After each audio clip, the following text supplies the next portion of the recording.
Entre détournement de fonds européens et accusations infondées contre l'Algérie, l'extrême droite française semble décidée à détourner l'attention de ses propres problèmes.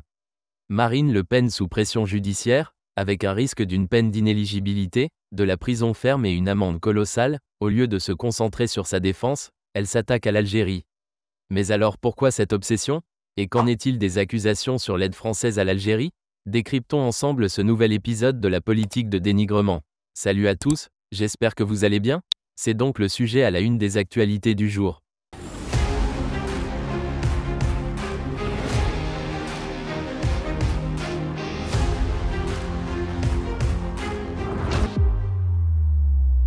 Commençons par un peu de contexte avec le procès de la députée du Rassemblement national. Depuis le 30 septembre, Marine Le Pen comparaît avec une vingtaine de prévenus pour des soupçons de détournement de fonds du Parlement européen. L'accusation réclame 5 ans de prison, dont 2 fermes aménageables, une amende de 300 000 € et surtout 5 ans d'inéligibilité avec exécution provisoire. Cela signifie qu'elle ne pourrait pas se présenter aux élections, y compris la présidentielle de 2027. Son parti, le Rassemblement national, risque également une amende de 2 millions d'euros. En réaction, Marine Le Pen crie à la persécution politique, accusant le parquet de vouloir empêcher les Français de voter pour elle.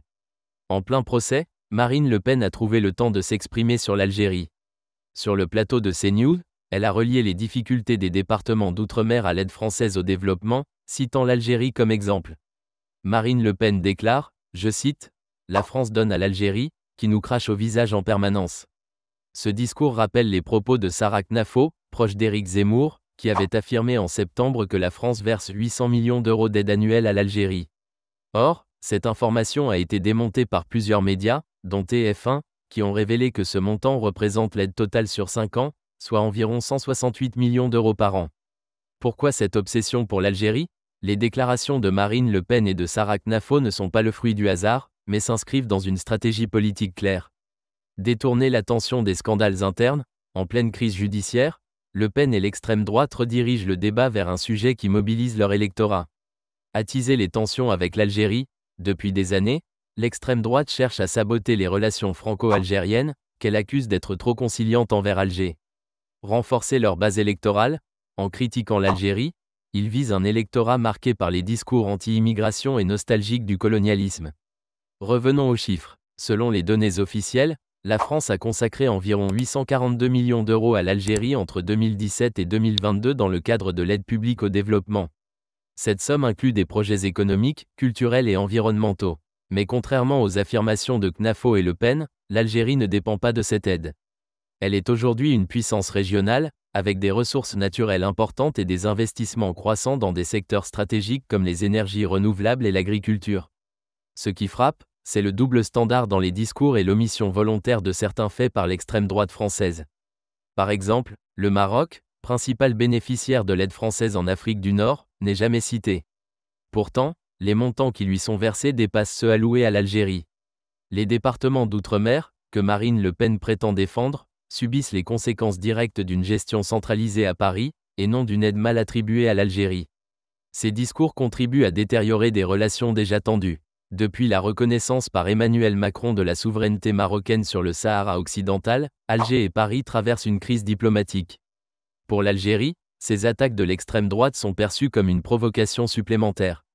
Mais elles renforcent aussi une volonté d'autonomie stratégique, illustrée par des initiatives visant à diversifier ses partenariats internationaux.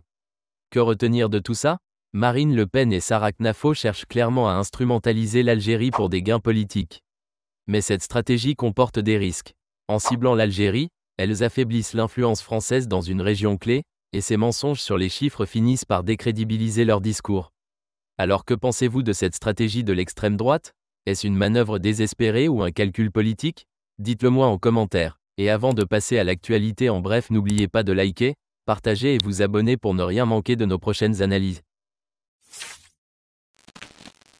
On commence avec cette actu sur la FIFA qui a recadré le Maroc sur la carte du Mondial 2030, provoquant des tensions diplomatiques pour Rabat. Dans la candidature Maroc-Espagne-Portugal pour la Coupe du Monde 2030, la FIFA a corrigé une carte présentée par le Maroc, qui incluait le Sahara occidental comme faisant partie de son territoire. Ce rappel à l'ordre marque un sérieux revers pour le royaume. La FIFA, fidèle aux frontières reconnues par l'ONU, avait déjà clarifié sa position en 2018 lors de la candidature marocaine pour le Mondial 2026. Aujourd'hui, elle réaffirme que le sport ne doit pas servir de levier politique. Ce recadrage a des répercussions géopolitiques majeures. Rabat voyait cette candidature comme une opportunité d'appuyer ses revendications territoriales, mais cette intervention met en lumière les limites de cette stratégie. Pourtant, la candidature tripartite reste soutenue par l'Espagne et le Portugal. Mais ce désaveu public pourrait ternir l'image du Maroc à l'international, rappelant que le sport, malgré ses enjeux, reste soumis aux règles et principes internationaux.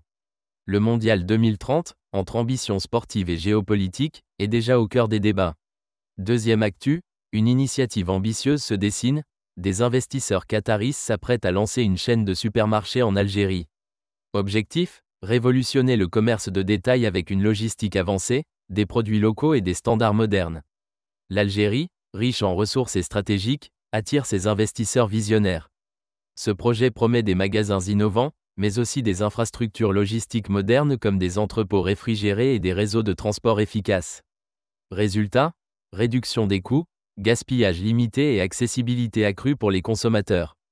L'agriculture locale sera au cœur de ce plan.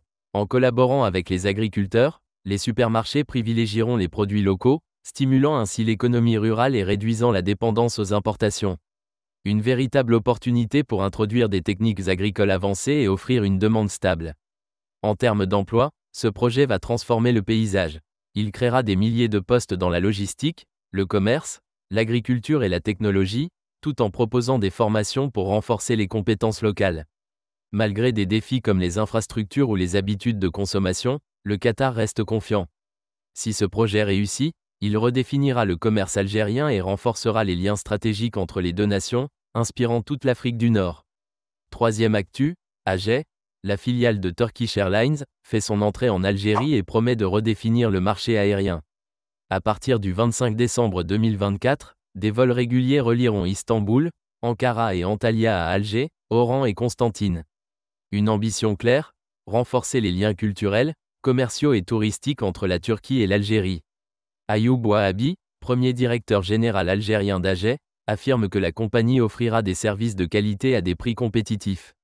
Son objectif, faciliter les échanges et offrir des voyages confortables pour tous. Né en mars 2024, AGE succède à Anadolu Jet, créé en 2008.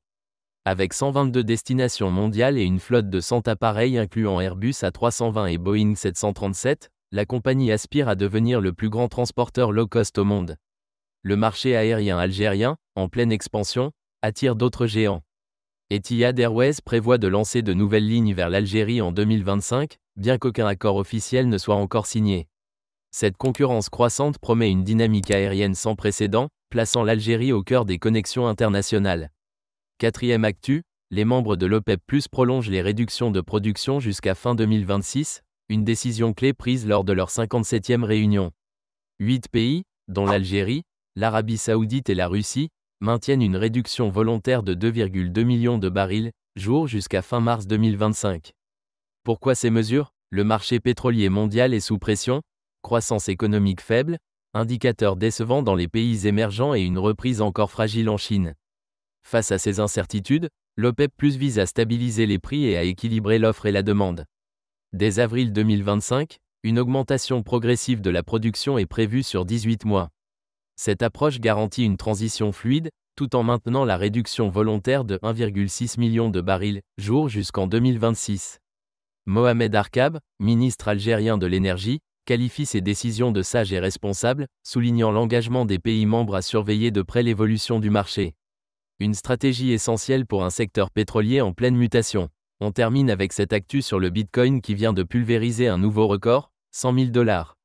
Une performance inédite, atteinte un mois après l'élection de Donald Trump, désormais fervent défenseur des crypto-monnaies. Avec un bond de 46% en un mois, cet effet Trump redéfinit l'avenir des actifs numériques. Changement radical pour Trump, après avoir critiqué les cryptos, il promet aujourd'hui de faire des États-Unis la capitale mondiale du Bitcoin.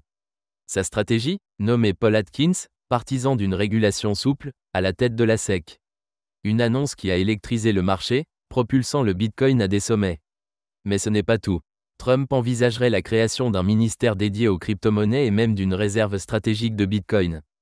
Des initiatives qui légitimeraient encore plus cette devise et attirent déjà les regards des investisseurs. Le Bitcoin franchit une étape historique, mais jusqu'où ira-t-il sous cette nouvelle ère? Partagez vos prédictions en commentaire. Merci de nous avoir suivis jusqu'au bout, prenez soin de vous, et à bientôt dans une prochaine vidéo.